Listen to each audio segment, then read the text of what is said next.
Olá, boa noite. Excesso de chuva atrapalha a produção nas lavouras e traz prejuízos para os produtores do Triângulo Mineiro e Alto Paranaíba. Saiba quais as novas regras para o envio de encomendas pelos Correios.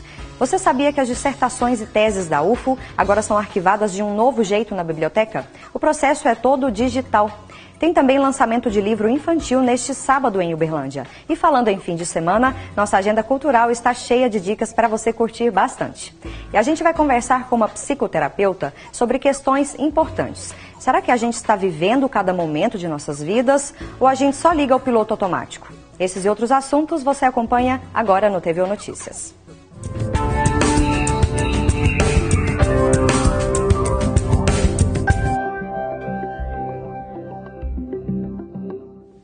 Na produção de grãos, um dos problemas mais temidos pelos agricultores é a falta de água. Mas o contrário, o excesso de chuva, também pode causar danos às plantações. Este é o caso que tem acontecido em lavouras de soja do Triângulo Mineiro e Alto Paranaíba. No fim de dezembro e início de janeiro, choveu muito em algumas regiões do Brasil, como o Triângulo Mineiro e Alto Paranaíba. Depois, faltou chuva e o calor veio com tudo. O problema é que estas condições climáticas interferem diretamente nas plantações. Com a lavoura de soja, não seria diferente. Este engenheiro agrônomo, professor titular da Universidade Federal de Uberlândia e pesquisador 1D do CNPq, explica que vários fatores influenciam na safra de soja. Os fatores abióticos e os fatores bióticos. Fatores abióticos são fatores do clima, desde excesso de água no solo, a falta de água já não provoca abortamento, e os fitopatógenos, que alguns deles podem causar abortamento de soja. Segundo o pesquisador, o Brasil é o segundo maior produtor mundial de soja, fica atrás apenas dos Estados Unidos. São aproximadamente 117 milhões de toneladas por ano. Minas Gerais é o 7º estado em produção do grão, somando quase 1,5 milhão de hectares. Quem tem plantação sabe que é preciso ficar atento ao clima. Acompanhada da falta de luminosidade, o excesso de umidade na planta faz com que ela produza mais etileno, hormônio do amadurecimento, provocando assim o aborto, ou seja, a queda das vagens. Nestes casos, a perda da lavoura é irreversível. Segundo a Agrotap, que é a Associação dos Engenheiros Agrônomos do Triângulo Mineiro e Alto Paranaíba, recentemente houve casos de abortamento de vagem de soja em uma lavoura em Tupaciguara. Por outro lado, a falta de chuva também pode comprometer a produção. O que acontece é o murchamento da planta. A estação de verão passa por várias variações climáticas. Desde a semeadura, jogou a semente no solo ou na terra, vem os desafios do clima. Tem que ter água para a planta nascer, para ela germinar, emergir. Tem que ter água para ela estabelecer, para ela começar a soltar suas folhas, começar a fazer fotossíntese. E logicamente as primeiras flores, e aí vem as vagens até o final, que seria a maturação e colheita. Ou seja, existe um ciclo fenológico. Então, dentro desse ciclo fenológico pode variar de 100 dias até 140 dias, dependendo do ciclo da variedade, ou da cultivar, ou da genética que está sendo utilizada. Então, nos chamados espaços ou fases, existem todos os desafios do ponto de vista do clima e também dos agentes agressores à soja. Segundo a coordenadora do Laboratório de Climatologia e Recursos Hídricos da UFO, era para ter chovido mais em janeiro, mas isso não aconteceu por conta da formação de um sistema de alta pressão sobre o continente. Esse sistema de alta pressão, ele desfavorece a evaporação, formação de nuvens e precipitação. Também tem outros fenômenos menos falados e conhecidos, como, por exemplo, o modo anular sul, que ele ocorre nas altas latitudes, lá na Antártica e latitudes médias. Então ele está numa fase positiva, muito intensa. Então o que isso quer dizer? Que os sistemas ciclônicos e as frentes frias, elas tendem a ficar junto ao continente antártico.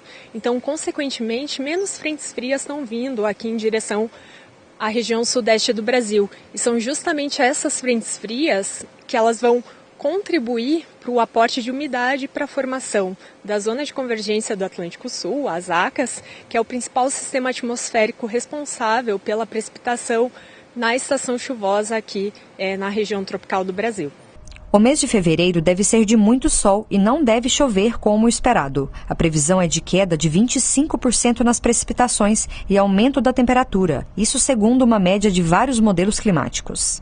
Eles mostram, né, essa queda, essa tendência de diminuição da precipitação de 25% e, consequentemente, um aumento da temperatura de 0,5 grau a 1 grau Celsius. Se faz sol ou chove, não adianta. É preciso saber dos perigos e possíveis prejuízos. O pesquisador da UFO explica que quem trabalha com agricultura precisa estar muito atento às condições climáticas e prever riscos. Clima você não prevê, você tem as estações automáticas, a Clima Tempo e outros órgãos, aí o INEMET, nos dão uma previsão do que vai acontecer com as chuvas em cada região do país. É com isso que se trabalha na agricultura, na safra de verão, com certa previsibilidade, certa segurança e, logicamente, a questão da produção chegar ao seu teto máximo, tem que se conviver com tudo que acontece durante a fase de desenvolvimento da planta ou da cultura e, logicamente, preparando a planta da melhor forma possível para se defender, para que ela possa cumprir o seu papel, que é crescer, desenvolver, florescer e produzir os grãos. Hora de falar sobre o tempo. Veja como ficam as temperaturas em Uberlândia e em outras cidades da região neste sábado.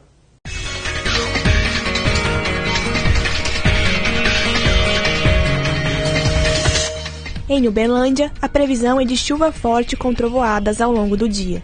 Os termômetros podem marcar temperatura mínima de 23 e máxima de 26 graus.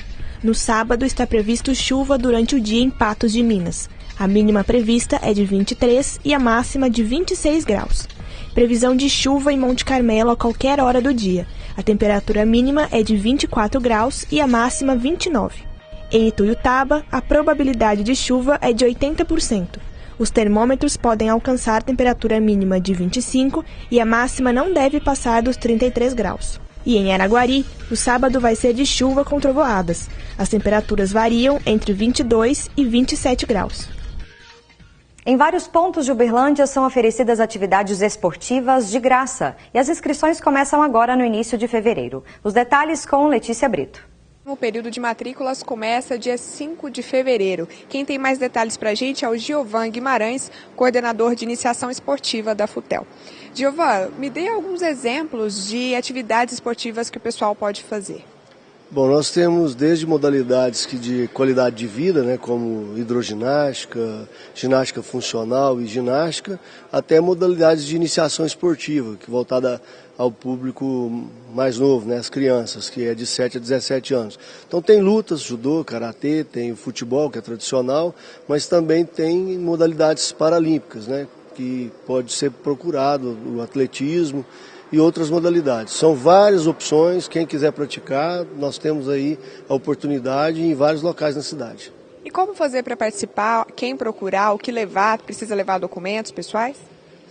Uma coisa indispensável é o atestado médico liberando para a prática de atividade física. A criança, no caso, tem que estar matriculada, então tem que ter a declaração de matrícula na escola. É uma declaração simples que toda escola fornece com facilidade. E os documentos pessoais que não será retido, documentos pessoais não serão retidos. É só para poder ter lá o banco de dados, vai alimentar a planilha e é simples. O que é indispensável é atestado médico e a declaração escolar. E aí pode procurar os núcleos esportivos. Perto de casa sempre tem são vários núcleos em várias regiões, leste, oeste, norte, sul e central.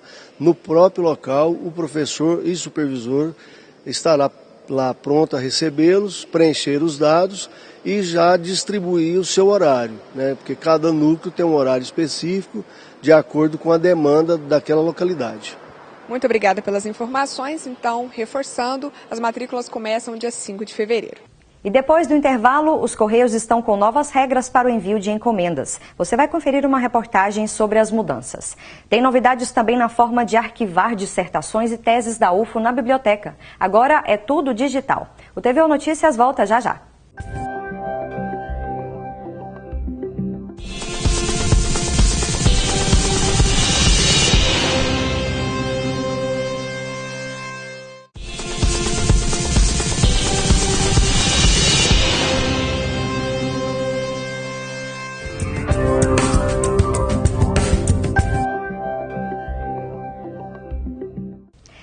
Para quem tem o costume de enviar encomendas ou cartas pelos correios, aí vai um recado importante. Desde o começo deste ano, em todo o país, estão em vigor as novas regras para o envio de encomendas pelos correios. As mudanças estão gerando algumas dúvidas. A nova medida visa atender às exigências dos órgãos de fiscalização tributária em relação às legislações para a circulação de mercadorias no país. A determinação é de que o transporte de qualquer produto sujeito à tributação deve ocorrer com a nota fiscal. E isso significa que será preciso informar na parte externa do pacote o valor que foi cobrado pelo item a ser entregue. Se o cliente é pessoa jurídica, empresa, ele já sabe da responsabilidade dele de emitir a nota fiscal. Então é só emitir a nota fiscal e colocar do lado de fora da encomenda. Simples assim, coisa que ele já faz inclusive. Se for um remetente, uma pessoa física, né?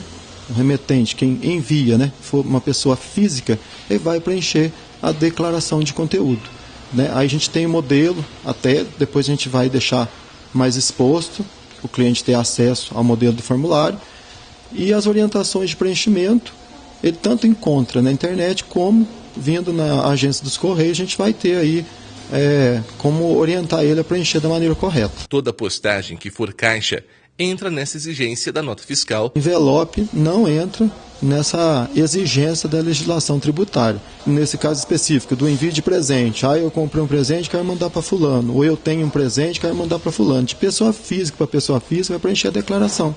Após as mudanças, uma questão que gerou muitas dúvidas foi com relação ao microempreendedor individual. Dival explica os procedimentos.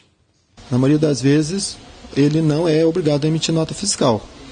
Mas, quando caracteriza operação comercial venda, ele precisa emitir, pelo menos, a declaração de conteúdo.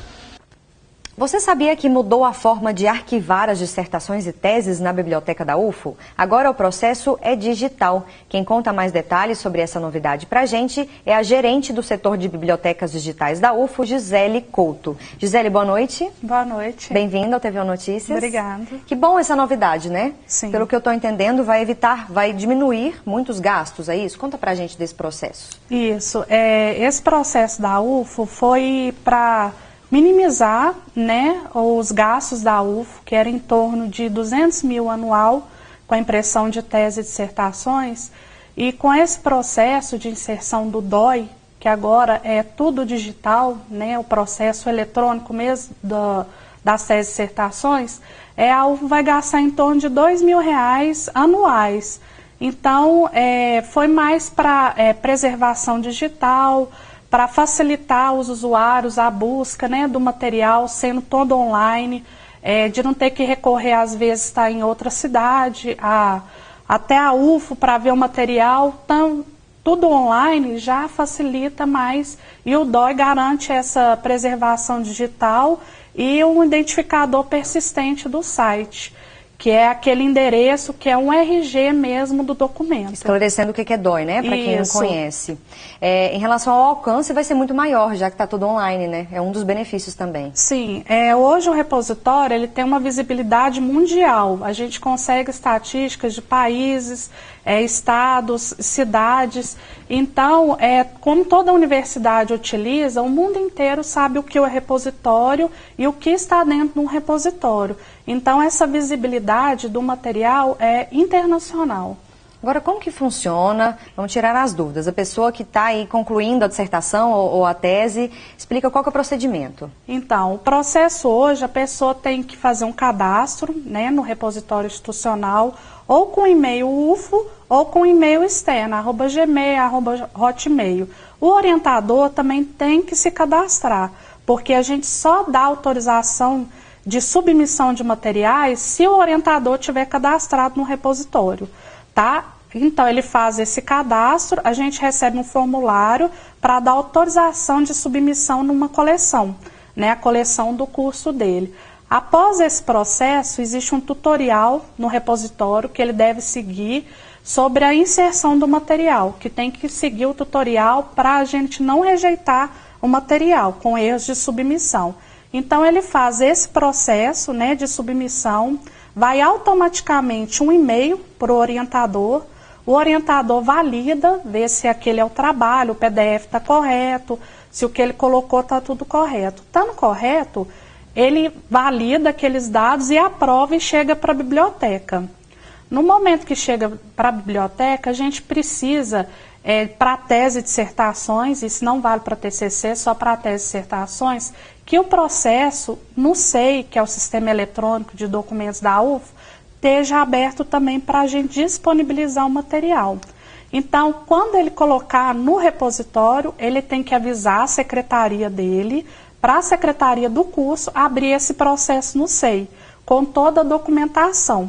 Mas tem os procedimentos, o tutorial, toda a documentação, certinho, né? Tudo direitinho, está no repositório.ufo.br. Tem todas essas instruções para ele. Então, a hora que chega esse processo no SEI, está tudo correto, a gente disponibiliza o material e devolve para a secretaria para solicitar o diploma do material. Porque hoje existe uma portaria que obriga tanto o TCC como tese e dissertações de estar depositando no repositório. Agora, lembrando, isso só vale para o arquivamento, né? Em relação à entrega para as bancas, é facultativo? Como que funciona? Então, cada unidade, ela resolve por si. A biblioteca não interfere no método de entrega para as bancas. A gente só tem a portaria que valida aquela entrega física que tinha anteriormente, né? Da tese e dissertação, que é aquelas várias cópias. Essa biblioteca não está recebendo. Agora, para a banca, cada unidade está agindo de uma maneira. Tá certo, tá aí, tirou as nossas dúvidas. Mais informações também, qual o telefone de contato ou algum e-mail? Sim, pode ser por e-mail no repositório@ufo.br ou por telefone no 3239-4259. Muito obrigada, Gisele. E depois do intervalo, você vive no piloto automático ou tenta aproveitar ao máximo cada momento da sua vida? Daqui a pouco tem entrevista com um psicoterapeuta sobre o assunto. A gente volta já já.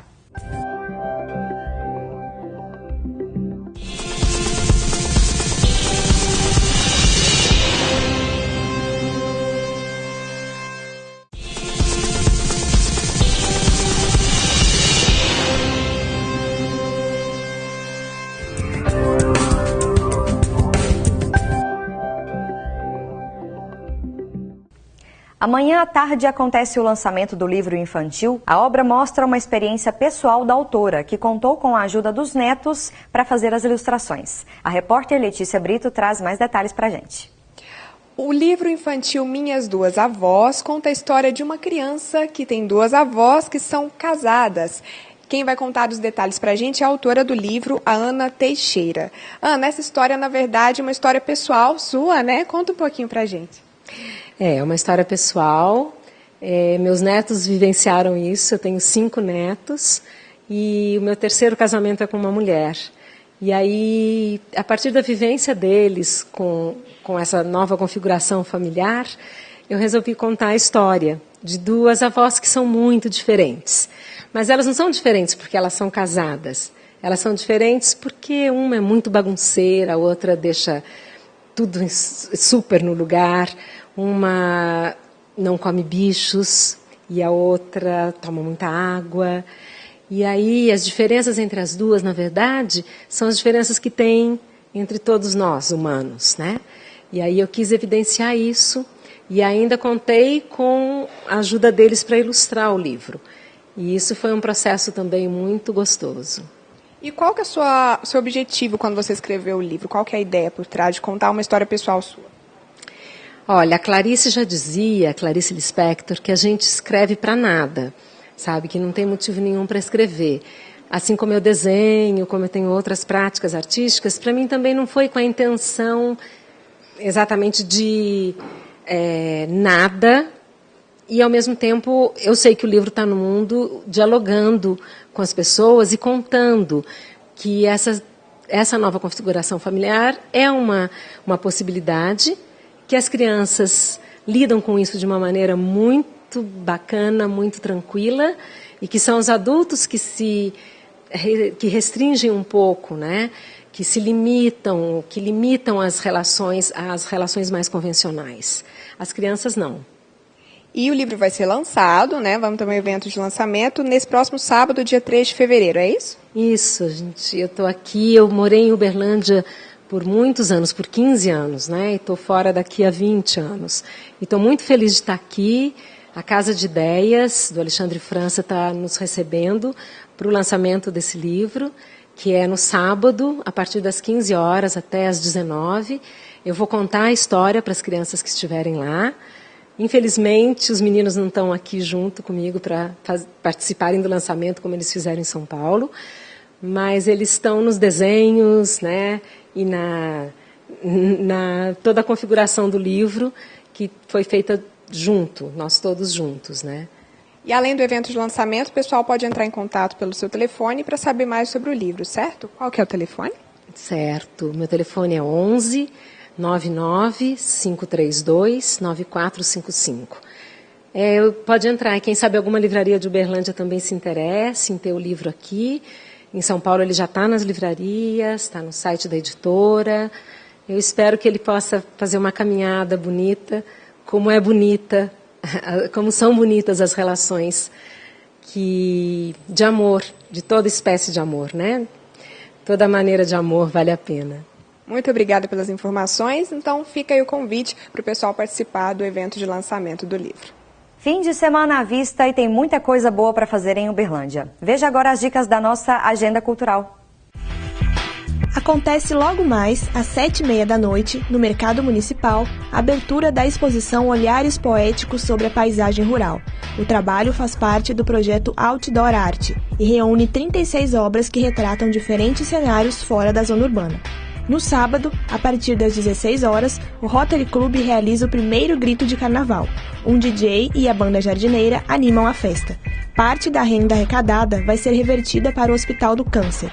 Mais informações pelo 99971 1296. À noite, o Cineclube exibe o filme brasileiro Deus e o Diabo na Terra do Sol, um clássico nacional lançado em 1964 e dirigido por Glauber Rocha. A obra é uma opção para quem gosta de drama e aventura. E ainda tem programação no Teatro Municipal de Uberlândia, às 8h30 da noite. Com humor ácido, o espetáculo Lifting, uma comédia cirúrgica, fala sobre uma sociedade imersa nos padrões inalcançáveis de beleza. No elenco estão Drica Moraes, Lorena da Silva, Luísa Pita, Ângela Rebelo e Solange Badim. Gosta de música clássica ou quer conhecer um pouco mais sobre esse estilo? Domingo, no Parque do Sabiá, acontece o Música Clássica no Parque, a partir das 10 horas da manhã. Os interessados precisam levar o celular e fones de ouvido. A programação acontece no gramado próximo ao aquário. Vida corrida, agenda cheia.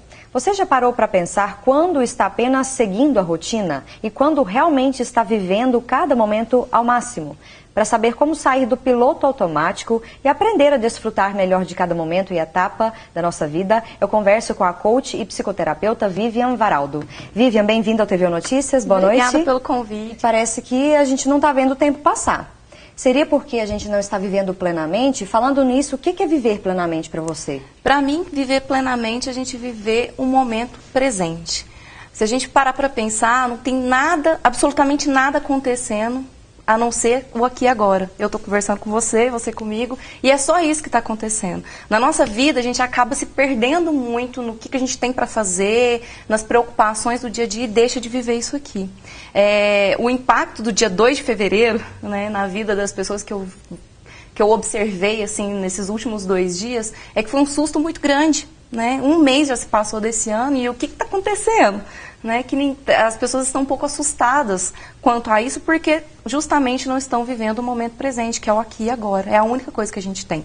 Né? O nosso pensamento está sempre naquilo que a gente tem que fazer, na correria do dia a dia, no trabalho, e acaba deixando de viver isso aqui, que é a única coisa que a gente tem. Seria, às vezes, por conta do excesso de atividades ou da falta de otimizar o tempo também. Porque, às vezes, a pessoa nem tem muita coisa para fazer, mas ela não otimiza, aquilo se transforma numa tempestade, né? Tudo depende do equilíbrio. Sim, sim. E eu vejo que também falta uma consciência de saber que tudo aquilo que está passando na nossa cabeça não é real.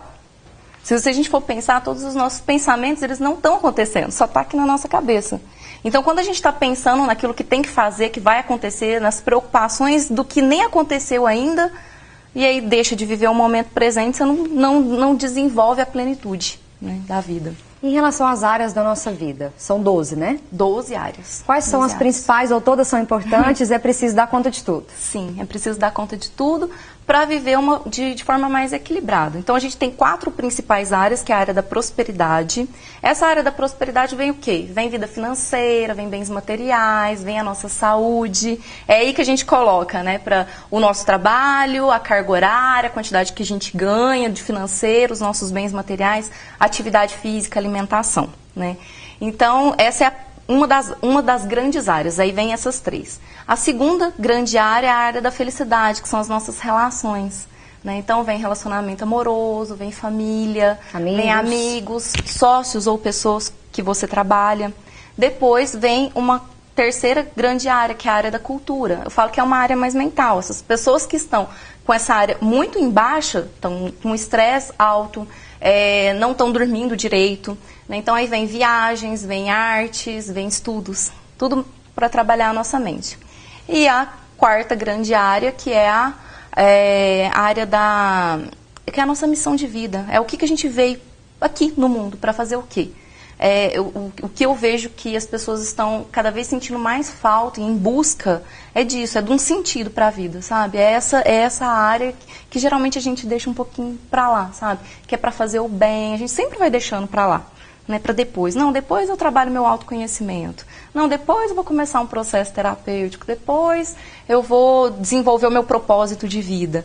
E essa área é a que vai mais deixando para lá. Acho que é justamente porque a gente tem que olhar para a gente mesmo, né? Isso não é uma tarefa fácil. Não, é muito desafiante. Eu falo que como psicóloga, já tem, assim, 10 anos que eu sou formada, então mais 4 anos de faculdade. Então, eu estou nesse processo já tem muitos anos e para mim ainda é desafiante, né? Todo dia ter que olhar e tomar consciência. Porque quando a gente toma consciência da própria vida, a gente toma responsabilidade, né?